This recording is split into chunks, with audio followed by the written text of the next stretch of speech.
Aloha from Math Camp. I'm Dane, and this mini lesson is about constructing ellipses using Geogebra in about 5 minutes. I'm thinking you may get more out of this if you downloaded a free copy of Geogebra first. You will recall that an ellipse is the set of all points in the plane, the sum of whose distances from two fixed points, called foci, is constant. So here are my two foci, A and B. And you'll see I've got 3 8/10, 6 2/10. That adds up to what, 10? So this point, if you combine the distances from A and B, is 10 units away. So are all of these other points. That is an ellipse. So I'm going to show you how to construct this using Geogebra. The first thing I'm going to do is I'm going to go upper right-hand corner, select New. I'm not going to save what I currently have.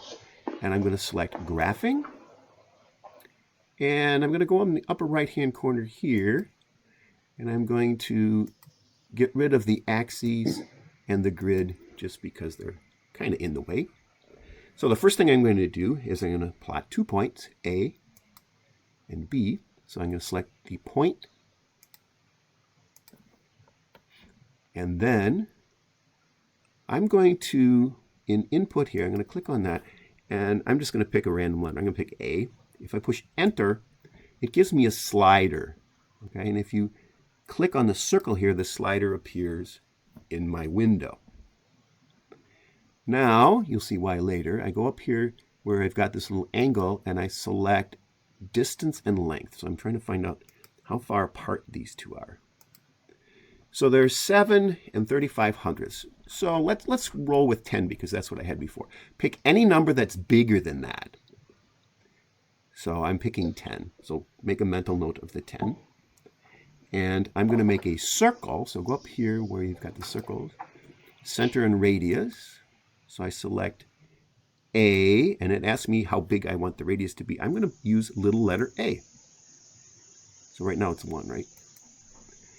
And then I click on B, and here I take 10 minus A. I've randomly selected 10. You could use 12. Anything that's bigger than 7 3/500ths would work. And you'll notice they don't intersect, but I'm going to make A a little bit bigger so that they do. And once they intersect, I go up here to the point, and the fourth option is intersect. So what I do is I click on both of the circles. Next, I'm going to make a segment from D to B and D to A. So if you go to the line icons here, I'm going to select segment, D to B, D to A, and lastly I go and I select the length, distance and length again, and I just pick those two segments. And now I'm just going to get rid of the clutter. So I'm going to left click on the big circle, and where it says show object, I click on that and it totally disappears.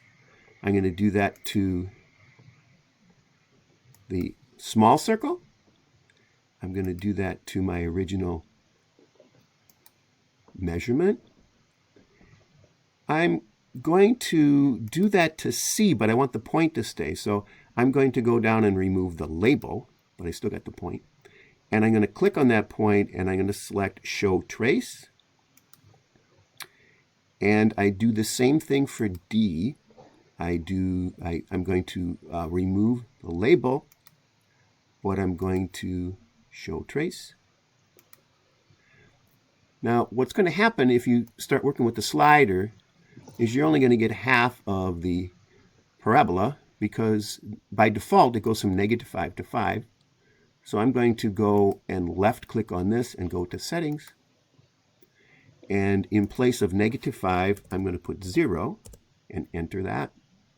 And in place of 5, I'm going to put 10 and enter that. And then I'm going to X out of this.